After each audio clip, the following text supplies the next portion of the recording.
நல்ல ஒரு ஒயிட் கலர்ல இருக்கக்கூடிய ஒரு சூப்பரான எல்லா பொரி ஒயிட் கலர்ல தான் இருக்குமோ ஒரு சூப்பரான பொரி மட்டும் வாங்கிக்கணும் குழந்தைக்கு. வாயில பட்டதுமே நமத்து போயிடும். சோ அது வந்து ஈஸியா வந்து குழந்தைங்களுக்கு சாப்பிடுற மாதிரி இருக்கும். ஒரு வந்து 7 monthsக்கு மேல இருக்க குழந்தைங்களுக்கு நீங்க எப்படி கொடுக்கணும் அப்படின்னா கேட்டால் நான் செஞ்சு க்ளோஸ் பண்ணி வச்சிருவேன். 1 week வரைக்கும் அந்த பொரி எதுவுமே ஆகாது ஆக்சுவலா. சோ 1 week வரைக்கும் இருக்கும். சோ எப்ப கேட்டாலும் பவுல்ல போட்டு அவனுக்கு கொடுத்துட்டு இருப்பேன். இந்த அளவுக்கு நல்ல ஒரு கெட்டியான கன்சிஸ்டன்சி வந்தது. நான் ஆஃப் பண்ணி அப்படியே பவுல்ல மாத்திட்டேன். சோ நம்ம வந்துட்டு வியானுக்கு ஃபீட் பண்ண ஆரம்பிச்சிடலாம். உட்கார்ந்துதான் அவனுக்கு தெரியும் அவங்க மம்மும் கொடுக்க போறாங்க அப்படின்னு சொல்லிட்டு. சோ இது வந்து ஒரு சூப்பரான ஒரு டின்னர். நீங்க கண்டிப்பா உங்க குழந்தைக்கு ட்ரை பண்ணி பாருங்க. இன்னொரு விஷயம் என்ன அப்படின்னா நீங்க வந்து இதுல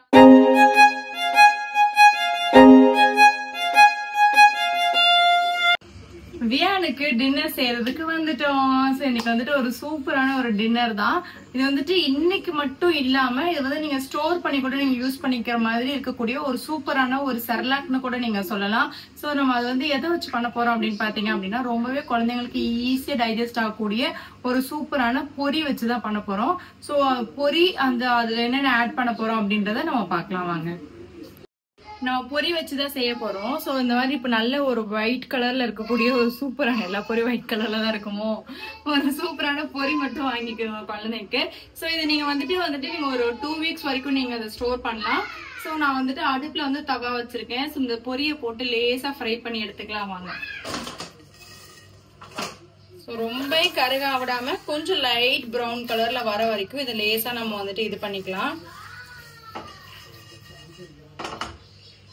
ஆக்சுவலா பொரி வந்து சாப்பிடுறதுக்கு ரொம்பவே நல்லா இருக்கும். குழந்தைங்களுக்கு நீங்க வந்துட்டு இது ஃபிங்கர் ஃபுட்டா கூட நீங்க வந்து இன்ட்ரோ பண்ணலாம்.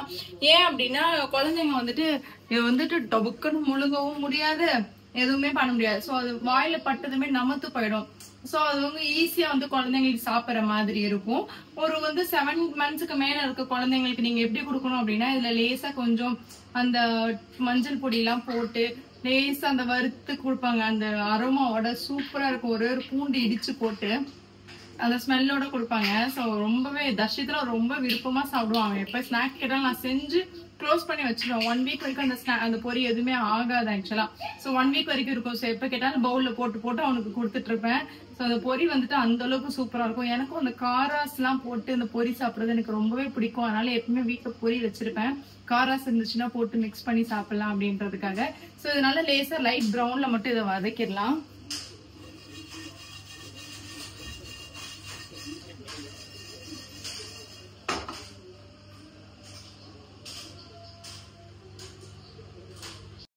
நல்லா லேசா ஒரு ப்ரௌன் கலர் வந்துருச்சு.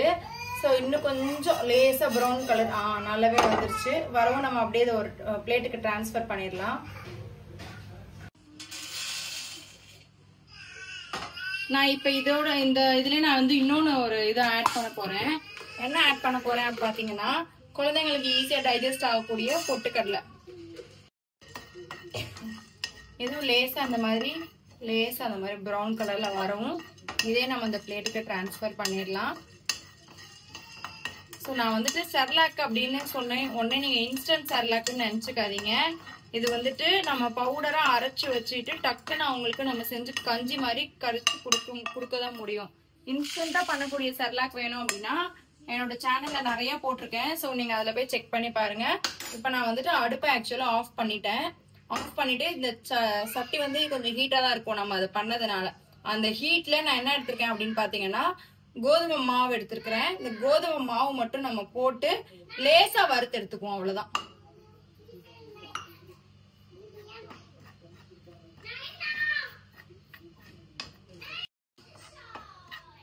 இது அந்த சூட்லயே மட்டும் நம்ம லேசா வறுத்துக்கிட்டா போதும். நம்ம இதை ஆன் பண்ணி வறுத்தோம் அப்படின்னா டக்குன்னு கரிஞ்சிரும். ஸோ 2 நிமிஷம் ஒரு சூட்ல மட்டும் நம்ம வறுத்துக்கலாம். ஸோ நம்ம வந்துட்டு குழந்தைங்க வீட்டுல இருக்கிறப்போ நம்ம வந்துட்டு முக்கியமா வந்துட்டு ஒரு சில விஷயங்கள் எல்லாம் வச்சிருக்கணும். ஒரு சில பவுடர் எல்லாம் நம்ம அரைச்சு வச்சுட்டோம் அப்படின்னா நம்ம வந்து இன்ஸ்டன்டா செஞ்சு கொடுக்கறதுக்கு தனியா இருக்கு. டிராவலுக்குன்னு சொல்லி தனியா நான் போட்டிருக்கேன். சோ வீட்லயே நான் இதெல்லாம் வந்து ஒரு பவுடர் மாதிரி அரைச்சு வச்சுட்டு அவன் டக்குன்னு பசிக்குதுன்னு கேட்டா ஒரு 5 நிமிஷம் டக்குன்னு நான் ஒரு கஞ்சி மாதிரி அதை வந்து அவனுக்கு காய்ச்சி கொடுக்கறதுக்கு ஒரு சில பவுடர்ஸ் எல்லாமே நம்ம கண்டிப்பா வச்சுக்கணும் குழந்தைங்களுக்கு. சோ அதெல்லாமே ரொம்ப வந்து இம்பார்ட்டன்டா நம்மளுக்கு தேவைப்படக்கூடிய விஷயங்கள். அது என்னென்ன பவுடர் அப்படின்றத நான் வந்து அடுத்தடுத்த வீடியோல உங்களுக்கு கண்டிப்பா நான் வந்து ஷேர் பண்றேன். சோ இதுவுமே வந்துட்டு நீங்க உங்க குழந்தைங்களுக்கு நீங்க அரைச்சு வச்சுக்கலாம். ஸோ இது இன்ஸ்டன்டா கொடுக்கக்கூடிய ஒரு சர்லாக் கிடையாது, இது ஹோம்மேட் சர்லாக் தான். பட் இதை வந்து நீங்க கஞ்சி மாதிரி நீங்க செஞ்சுதான் வந்து நீங்க கொடுக்குற மாதிரி இருக்கும். ஸோ அது 2 minutes ஆயிடுச்சு. ஸோ அதையும் நான் அதை பிளேட்ல டிரான்ஸ்ஃபர் பண்ணிக்கிறேன்.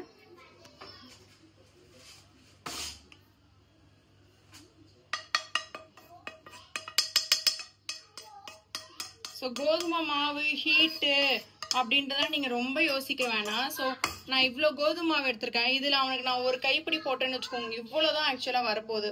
ஸோ அப்படின்ற பட்சத்துல நம்ம இதை வந்து ரொம்ப ஓவர் திங்க் பண்ண வேணாம்.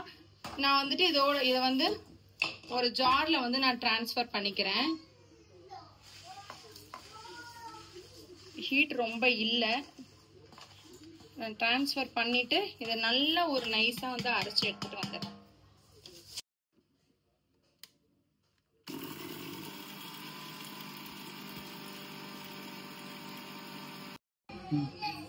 நல்லா இந்த மாதிரி பவுடர் மாதிரி அரைச்சி எடுத்துட்டு வந்துட்டேன்.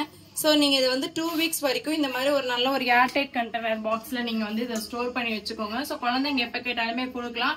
இது எந்த டைம் கொடுக்கறதுக்கு சூட்டபிள் அப்படின்னு பாத்தீங்க அப்படின்னா, நீங்க மார்னிங் பிரேக்ஃபாஸ்டாவும் கொடுக்கலாம், உங்களுக்கு நீங்க டின்னராகவும் நீங்க இதை ப்ரிஃபர் பண்ணி நீங்க வந்து கொடுக்கலாம். ஸோ காத்து போகாம இந்த மாதிரி ஒரு நல்ல ஒரு ஏர்டைட் கண்டெய்னர்ல நான் வந்து க்ளோஸ் பண்ணிக்கிறேன். கொஞ்சம் சூடு ஆனது நான் மாத்திக்கிறேன். நான் வந்து ஒரு சட்டியில வந்து தண்ணி எடுத்துருக்கிறேன். ஸோ அந்த பவுடர் நம்ம அரைச்சி வச்சிருந்தோம் பாத்தீங்களா, அந்த பவுடர் வந்து நம்ம குழந்தைங்களுக்கு எவ்வளவு தேவையோ, நான் இன்னும் ஆன் பண்ணல, அவ்வளவு மட்டும் ஆட் பண்ணிட்டு ஃபர்ஸ்ட் கட்டி இல்லாம நல்லா இதை கரைச்சி விட்டுக்குவோம். கரைச்சி விட்டதுக்கு அப்புறம் நம்ம ஆன் பண்ணலாம்.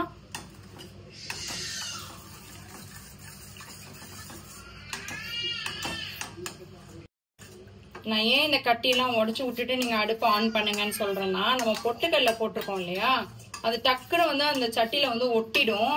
அப்போ உங்களால வந்துட்டு அந்த கட்டியை வந்து கரைக்கவே முடியாது, ரொம்ப கஷ்டமா இருக்கும். ஸோ இப்ப பாருங்க, எந்த வித கட்டியும் இல்லாம நல்லா கரைச்சிட்டேன். ஸோ இந்த மாதிரி கரைச்சதுக்கு அப்புறம் நம்ம வந்துட்டு ஸ்டவ் ஆன் பண்ணிக்கிட்டோம் அப்படின்னா பிரச்சனை இல்லை.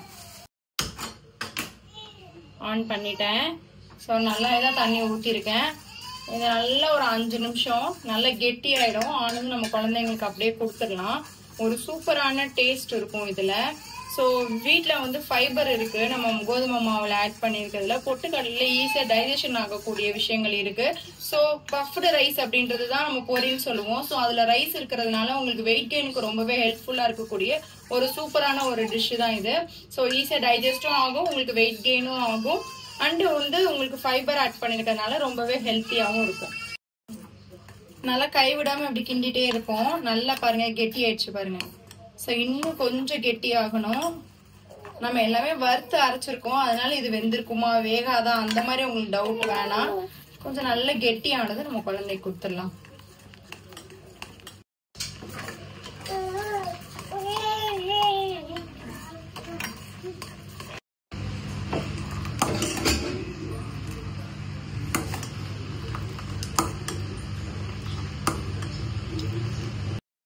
இந்த அளவுக்கு நல்ல ஒரு கெட்டியான கன்சிஸ்டன்சி வந்தது. நான் ஆஃப் பண்ணி அப்படியே பவுல்ல மாத்திட்டேன். ஸோ நம்ம வந்துட்டு வியானுக்கு ஃபீட் பண்ண ஆரம்பிச்சிடலாம். உட்காந்துதான் அவனுக்கு தெரியும் அவனுக்கு மம்மும் கொடுக்க போறாங்க அப்படின்னு சொல்லிட்டு. ஸோ இது வந்து ஒரு சூப்பரான ஒரு டின்னர். நீங்க கண்டிப்பா உங்க குழந்தைக்கு ட்ரை பண்ணி பாருங்க. இன்னொரு விஷயம் என்ன அப்படின்னா, நீங்க வந்து இதுல வந்து நீங்க ஸ்வீட்ஸ் அதெல்லாம் வந்து எதுவுமே ஆட் பண்ண முடியாது. தரேன் ஸ்வீட் அந்த மாதிரி எதுவுமே ஆட் பண்ண முடியாது. யூஸ்வலா நம்ம போக அந்த அவுல்லாம் வச்சு பண்ணோம் அப்படின்னா வந்துட்டு நம்ம வந்து பனானா இல்லைன்னா வந்துட்டு நம்ம ஆப்பிள் ஏதாவது நம்ம மிக்ஸ் பண்ணுவோம். ஸோ இதுல அந்த மாதிரி மிக்ஸ் பண்ணீங்க அப்படின்னா டேஸ்ட் நல்லாவே இருக்காது. சரி தரேன். இதுல நீங்க மிக்ஸ் பண்ணீங்க அப்படின்னா டேஸ்ட் அந்த அளவுக்கு நல்லாவே இருக்காது. ஏன் சொல்றேன்னா பொரியில வந்துட்டு லைட்டா வந்துட்டு அந்த உப்பு டேஸ்ட் இருக்கும், அந்த பொட்டுக்கல்லையும் இருக்கும். ஸோ இது ரெண்டையும் நம்ம மிக்ஸ் பண்ணி பண்ணிருக்கிறதுனால கொஞ்சம் உப்பு டேஸ்ட் அதிகமா இருக்கிறதுனால நீங்க வந்துட்டு இதுல வந்துட்டு நீங்க ஸ்வீட் ஆட் பண்ணீங்க அப்படின்னா கண்டிப்பா நல்லாவே இருக்காது. ஸோ இப்படியே நீங்க வந்து உங்க குழந்தைக்கு செஞ்சு ட்ரை பண்ணி பாருங்க. ரொம்பவே சூப்பரான அண்ட் உங்களுக்கு ரொம்ப யூஸ்ஃபுல்லான இருக்கக்கூடிய ஒரு டின்னர் ரெசிபி தான். ஸோ இதே மாதிரி டிஃப்ரெண்டான டின்னர் ரெசிபிக்கு மறக்காம ஜெகா உஷா வைப்ஸை சப்போர்ட் பண்ணுங்க, சப்ஸ்கிரைப் பண்ணுங்க. தேங்க்யூ.